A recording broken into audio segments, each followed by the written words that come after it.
श्रीमान संजय सिंह जी। धन्यवाद मान्यवर, आपने इस महत्वपूर्ण बिल पे मुझे अपनी बात कहने का मौका दिया। मान्यवर, मैं अपनी बात की शुरुआत नीट पेपर लीक के कारण जिन 21 बच्चों ने आत्महत्या करके अपनी जान दी, उनको सर झुका के नमन करते हुए, श्रद्धांजलि देते हुए अपनी बात शुरू करना चाहता हूं। मैं उन लोगों को भी श्रद्धांजलि देना चाहता हूं जो पिछले 10 साल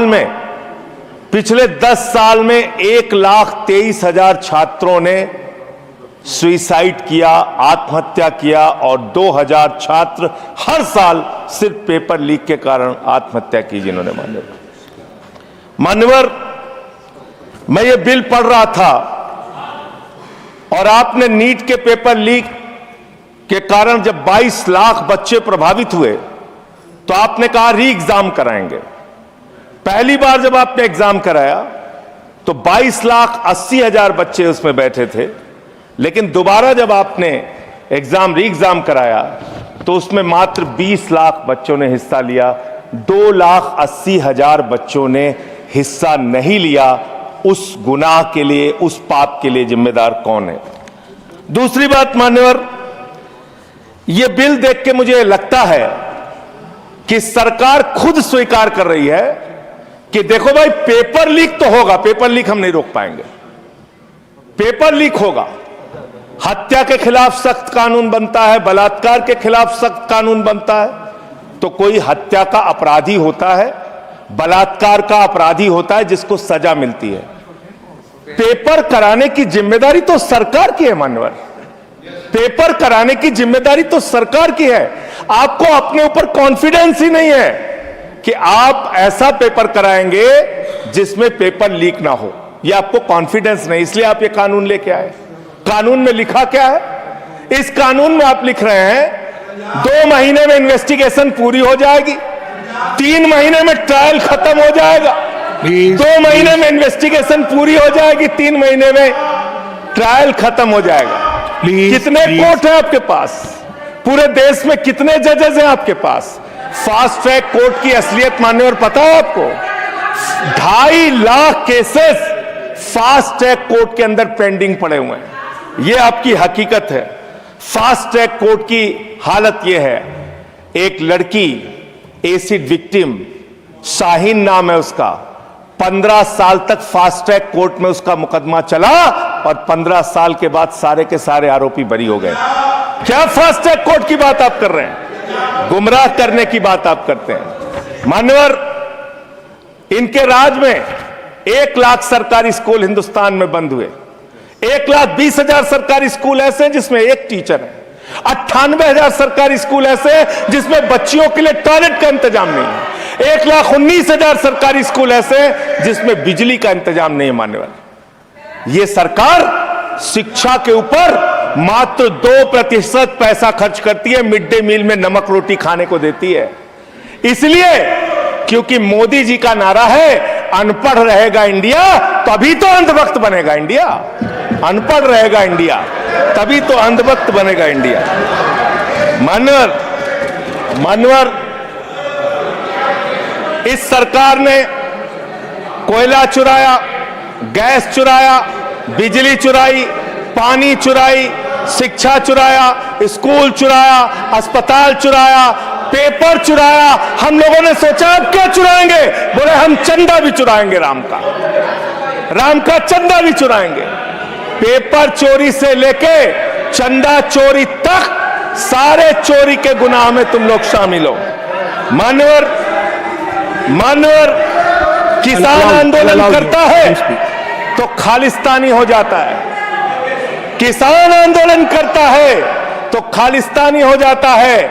मुसलमान आंदोलन करता है तो पाकिस्तानी हो जाता है। नौजवान आंदोलन करता है तो चाइनिस्तानी हो जाता है। लेकिन मैं इस सरकार के बारे में कहना चाहता हूं, जो लोग AK-47 चलाते हैं, छात्रों के सर पे लाठियां चलाते हैं, आंसू गैस के गोले छोड़ते हैं, वो सरकार आतंकवादियों जैसा आचरण कर रही है, आतंकवादियों जैसा व्यवहार कर रही है। मैं ये कहना चाहता हूं। मान्यवर, प्लीज कंक्लूड, प्लीज। मान्यवर, मैं आपके माध्यम से इनको एक सुझाव देना चाहता हूं। इनकी एक सांसद ने वहां पर गई हुई नौजवान, खत्म कर रहा हूं सर, सबको ऊपर आपने 1-2 मिनट मुझे भी दे दीजिए, टाइम खत्म हो रहा, बोलिए बोलिए सर। अभी तो 3 मिनट बाकी है सर, बोलिए सर। छात्र जो गए वहां आंदोलन करने, उनको बर्बरता पूर्वक मारा गया, लाठियों से पीटा गया सर, उनके सर फोड़ दिए गए, उनके ऊपर आंसू गैस के गोले छोड़े गए, वो चीखते रहे, चिल्लाते रहे, 500 छात्रों को घायल किया। और बिहार के अंदर इन लोगों ने AK-47 चलाया सर। वो आतंकवादी हैं हमारे छात्र, वो हमारे घरों के बच्चे आतंकवादी हैं सर, जिनके ऊपर आपने गोलियां चलाई। और तो और इनकी एक सांसद है मान्यवर, उन्होंने किसान आंदोलन में किसानों को गालियां दी, नौजवानों के आंदोलन में नौजवानों के लिए इतनी भद्दी टिप्पणी की मान्यवर, इस सदन के अंदर मैं कह नहीं सकता मान्यवर। हमारी बच्चियों को यह कहा गया, उनके चरित्र के ऊपर सवाल उठाया गया। मैं निवेदन करना चाहता हूं JP नड्डा जी से, समझाइए अपने उस सांसद को। अभी तो उसको एक थप्पड़ पड़ा, सिर्फ 5 उंगली के निशान पड़े थे। ऐसी बात करोगे, गटर जेनजी को गटर कहोगे, जेनजी को गटर करोगे, तो तुम्हारी सरकार को इस देश का नौजवान, इस देश का जेनजी पकड़ के गटर में डालने का काम करेगा। इसलिए तुम्हारी सरकार को मान्यवर, इसलिए मैं आपसे निवेदन करना चाहता हूं, नौजवानों को गटर जेनजी मत बोलो। तुम्हारी सरकार को उठा के वो गटर में डालने का काम करेंगे मान्यवर। इसमें ऐसे प्रावधान आप लेके आए हैं। माननीय संजय जी, मैं बस खत्म कर रहा हूं। अकेले स्पीकर हैं आप? हाँ, अकेले हैं। अकेले। सर, मैं ये सोच रहा था कि ये सरकार ऐसा कानून लेके आए, अकेले रहेंगे तब भी तुम्हारे खिलाफ लड़ेंगे, याद रखना। माननीय संजय जी, अकेले रहेंगे तब भी तुम्हारे खिलाफ लड़ेंगे जी। ये दादागिरी कहीं और दिखाना। बैठ जाओ, चंदा चोरी करते हो तुम लोग। माननीय तरुण जी, माननीय Sanjay ji, address the chair, chair को एड्रेस करें, एड्रेस द चेयर। माननीय संजय जी, मैं खत्म कर रहा हूं सर। अरे नहीं, एड्रेस द चेयर। माननीय तरुण जी, पेपर चोर, प्लीज प्लीज। सर, मैं सोच रहा था संजय जी, अंतिम में एक बात खत्म। माननीय तरुण जी, पेपर चोर, प्लीज, अकेला रहूंगा तो रहूंगा तुमसे, प्लीज। किसी गलत फहमी में मत संजय रहना। जी, किसी गलत संजय जी, समय जा रहा है आपका, समय जा रहा है। हाँ, खत्म एड्रेस करिए सर, एड्रेस द चेयर। मान्यवर, मैं सोच रहा था कि आखिर ये सरकार ये पेपर चोरों के खिलाफ कार्रवाई क्यों नहीं करती। मुझे ये पता चला मान्यवर, ईडू टेस्ट नाम की एक कंपनी, खत्म कर रहा हूं, ईडू टेस्ट नाम की एक कंपनी जो गुजरात के अंदर ब्लैक लिस्टेड हुई, उससे बिहार में पेपर कराया गया, वहां भी ब्लैक लिस्टेड हुई। उसी से यूपी में पेपर कराया गया, वहां से भी ब्लैक लिस्टेड हुई। तो जो पेपर चोर हैं वो अहमदाबाद में ब्लैक लिस्ट हुए, बिहार में ब्लैक लिस्ट हुए, यूपी में पेपर चोरी की, क्योंकि उनको पेपर कराने का ठेका इसलिए मिलता है क्योंकि उनका संबंध, खत्म कर रहा हूं सर, 30 सेकंड सर, 30 सेकंड। ओसीडू टेस्ट कंपनी का पेपर चोर का संबंध देश के प्रधानमंत्री और कई राज्यों के मुख्यमंत्री से है। थैंक यू मुख्यमंत्री से है सर, मुख्यमंत्री से है, उनके फोटो मिल जाएंगे सर। खत्म कर रहा हूं, धमकी मत दिलवाइए सर, प्लीज कंक्लूड करिए। चोर हमको धमकी दे रहे हैं, ये चंदा चोर हमको धमकी दे रहे हैं। Anything unparliamentary will not go on record, anything unparliamentary will not go on record. Please conclude करिए। चंद्रशेखर जी के अंतिम लाइन कंक्लूड करिए।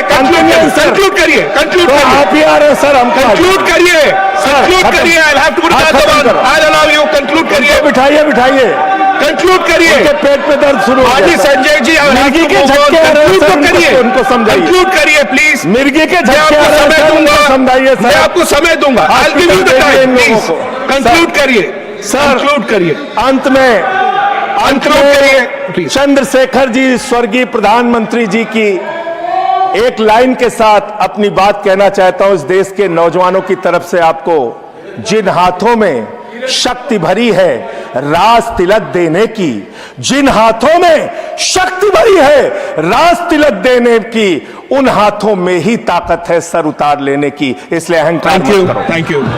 Point of order, point of order. माननीय सतपाल, माननीय professor mister Satpal Sharma ji, point of order. माननीय सतपाल जी, दो लोग नहीं, एक, anyone. Yes, There is a order number 110. Rule number 110.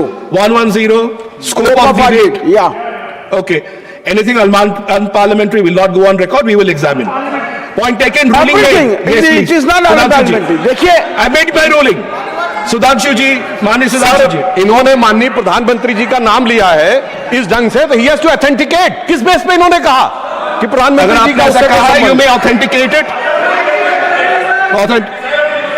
Ji ji ji, please chair से ऑर्डर कीजिए। जी जी, ऑथेंटिकेट करिएगा। हाँ, मैं ऑथेंटिकेट करूंगा। Sure. Thank you. Thank you, everyone, to your places. Everyone to your places. My ruling is very clear. I've heard the point of order. Anything will be examined. Anything which is not in accordance of rules will not be there. Point made. We'll move on.